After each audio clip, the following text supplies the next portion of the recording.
हरे कृष्णा, राधे राधे। मैं senior assistant government of Rajasthan आप सभी का अपने यूट्यूब के चैनल लेरा मैथ्स एंड रीजनिंग क्लासेस पर आपका हार्दिक स्वागत करता हूं। आरपीएससी फर्स्ट ग्रेड के अंदर हमने जो सीरीज कंटिन्यू कर रहे हैं, लास्ट टॉपिक तक हमने श्रृंखला सीरीज को हमने कंप्लीट किया था, चैप्टर को रीजनिंग के, और अभी कुछ ही दिन शेष है परीक्षा के अंदर। अगला टॉपिक जो हम ले रहे हैं रीजनिंग का वो है समानता। समानता को अंग्रेजी में कहते हैं एनालॉजी। मैंने यहाँ पे बोर्ड पे लिखा है समानता एनालॉजी।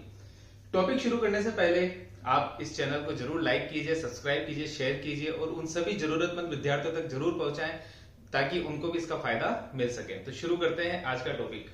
देखिए, समानता एक ऐसा टॉपिक है जो परीक्षा के अंदर डिपेंड करता है आपके जनरल नॉलेज के ऊपर। आपका जीके कितना स्ट्रांग है उसके ऊपर इस अगर चैप्टर से प्रश्न कुछ आ रहा है तो पूरा का पूरा डिपेंड करेगा कि आपका जीके कितना स्ट्रांग है। अगर आपका जीके कमजोर है तो हो सकता है प्रश्न गलत हो सकता है, लेकिन आपका आईक्यू लेवल वहां इसी चैप्टर में चेक होगा, ये ध्यान रखना। तो आपका जीके अच्छा होना चाहिए, बिल्कुल आपका कंसंट्रेशन क्वेश्चन के अंदर होना चाहिए कि क्वेश्चन क्या पूछना चाह रहा है, कॉन्सेप्ट क्या है चैप्टर का, वो मैं आपको समझा रहा हूं। मैंने यहाँ पे टेबल बनाई हुई है। पहला, समानता के अंदर पहला पॉइंट आता है कि शब्द समरूपता या शब्द समानता। पहला पॉइंट है शब्द समानता। आप देख रहे होंगे कि जो शब्द समानता है, शब्द समानता के अंदर क्या होता है कि ऐसे शब्द जिसका संबंध दूसरे शब्द से अपने आप हो जाता है। ऐसा शब्द जिसका संबंध दूसरे शब्द से अपने आप हो जाता है। जैसे यहां पे मैंने लिखा लेखक। अब लेखक क्या करेगा? लेखक लिखने का काम करेगा। तो लेखक लिखने का काम कर रहा है, किससे करेगा? कलम से। तो लेखक किससे कर रहा है? उसका संबंध किससे हो गया? कलम से। यहां पे अगला ऑप्शन आ रहा है बल्लेबाज, और यहां है क्वेश्चन मार्क। तो बल्लेबाज का संबंध किससे होगा? बल्लेबाज का संबंध होगा बल्ले से। तो यहां चार ऑप्शन दे रखे हैं, ब्रश, सेनानी, स्टिक और बल्ला। यहां पे हमारा जीके यूज आ रहा है कि यहां पे बल्लेबाज किससे संबंधित है? बल्लेबाज का संबंध किससे है? तो बल्लेबाज का संबंध बल्ले से है। तो इस तरह के शब्द समानता से रिलेटेड क्वेश्चन आपसे पूछे जा सकते हैं।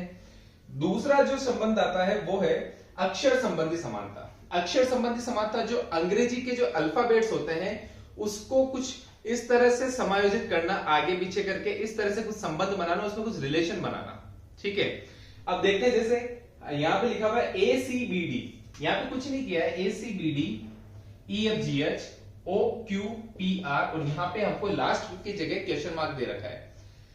ACPD के अंदर आप देखेंगे कि B बाद में ले रखा है और C पहले ले रखा है, और EFGH कंटिन्यूसली है।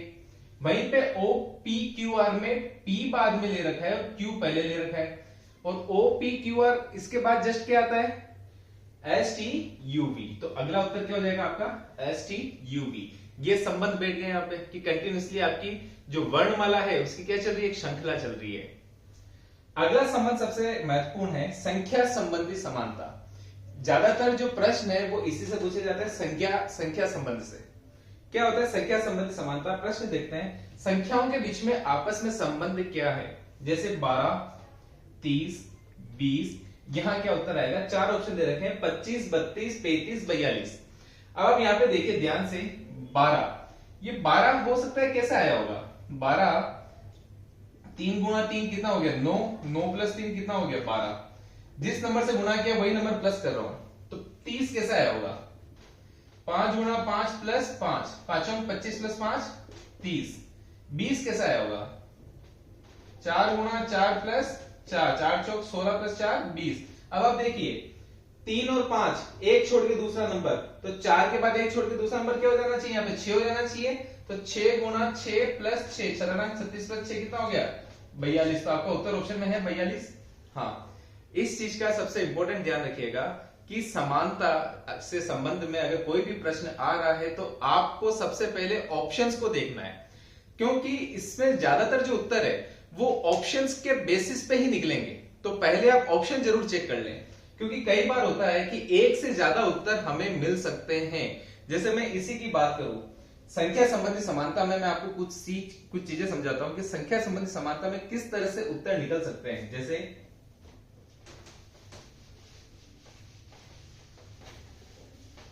एक ही प्रश्न के अगर ज्यादा उत्तर निकल रहे हैं तो यह ध्यान में रखना, या तो अगर उत्तर प्राइम नंबर है, प्राइम नंबर मतलब वो संख्या उसी से गुणा डिवाइड हो रही है, भाग जा रहा है। जैसे 7 है तो 7 का 7 में ही भाग जा रहा है और 1 का भाग जा रहा है, तो 7 क्या है, एक प्राइम नंबर है। तो या तो वो प्राइम नंबर है दूसरा, या फिर वो किसी का क्यूब है। जैसे मान लो 8 है 27 है, तो 8 किसका क्यूब है, 2 का, 27 किसका क्यूब है, 3 का। तो ये सीरीज चलेगी।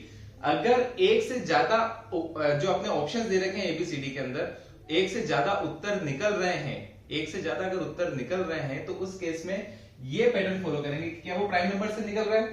अगर हाँ, तो पहला उत्तर ये होगा। क्या वो क्यूब से निकल रहा है? क्यूब से पहले प्राइम को देंगे, फिर बाद में क्यूब को देंगे, उसके बाद देंगे हम स्क्वायर को, फिर करके देखेंगे गुणा या भाग, फिर करके देखेंगे प्लस या माइनस, या फिर करके देखेंगे इलॉजिकल कोई भी अगर पैटर्न लगा सकते हैं। मतलब आप ऑप्शंस में देखो, अगर एक से ज्यादा ऑप्शंस आपका निकल रहा है, तो आपको सबसे पहले देखना है क्या वो नंबर प्राइम नंबर है। तो हाँ, हमारा प्राइम नंबर है, तो इससे उत्तर निकालो।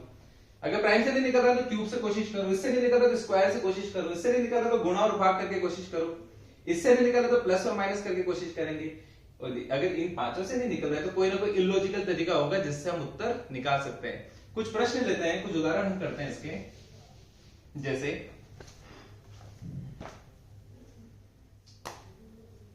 देखिए, क्वेश्चन है 2, 7, 6, ऑप्शन दे रखे हैं 40, 39, 50, 72। अब आप ध्यान से देखिएगा,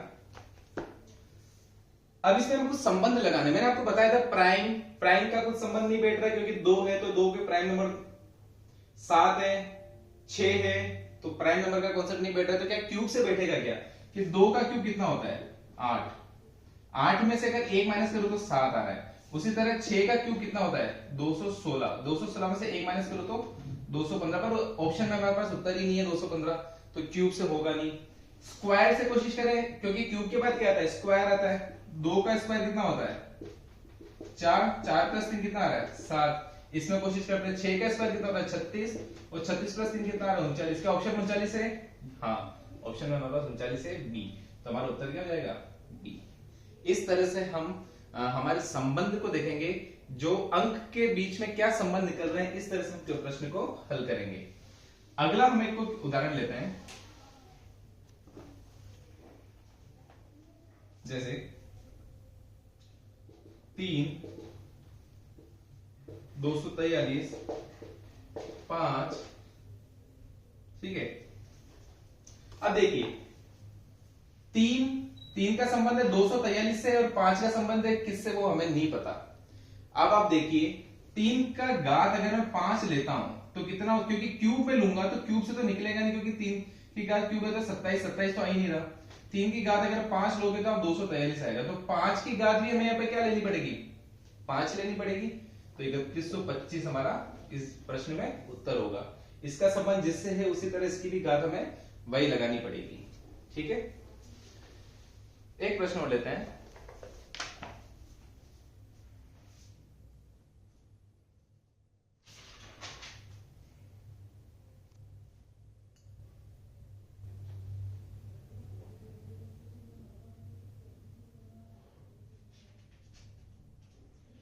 अठारह, 30, 36, अगला उत्तर हमारा क्या होगा। देखिए, 18 का संबंध किससे है, 30 से, 36 का संबंध किससे होगा। 4 ऑप्शन आपको दे रखे हैं। पहला ऑप्शन है 54, दूसरा ऑप्शन है 62, तीसरा ऑप्शन है 64, और चौथा ऑप्शन है 66। अब आप ध्यान से देखिए, 18 का संबंध किसने, 30 से, तो 18 गुणा 2 कर लूं, अगर मैं गुणे से निकालता हूं, क्योंकि जो चौथा संबंध था, तीसरा संबंध हमारा क्या था, चौथा संबंध गुणे से था। 18 दूनी 36 माइनस 6 करूंगा तो कितना आ रहा है, 30 आ रहा है। क्या ये लॉजिक यहाँ इसमें बैठ रहा है, 36 गुणा 2 कितना आ रहा है, 72 माइनस 6 कितना आ रहा है, 66। 66 के ऑप्शन में है, हाँ 66 हमारे ऑप्शन में है। तो इस तरह से समानता के प्रश्न हल किए जाते हैं। इसी पैटर्न पे परीक्षा में प्रश्न पूछे जाएंगे, और ज्यादातर चांसेस जो होते हैं वो अंक समानता से ही होंगे कि इसी पैटर्न में प्रश्न पूछे जाए। अगर आपका कोई भी डाउट है तो आप कमेंट सेक्शन में जरूर पोस्ट करें। आपके कुछ प्रश्न है वो जरूर मैं अभी सॉल्व करूंगा, अगली वीडियो के अंदर मैं सारे प्रश्नों का जवाब दूंगा। आपके जो 2 से 3 प्रश्न कमेंट्स में पड़े हुए हैं, तो उन प्रश्नों का उत्तर मैं अगली वीडियो के अंदर आपको सॉल्व करके दे दूंगा। इसी के साथ हरे कृष्णा, राधे राधे।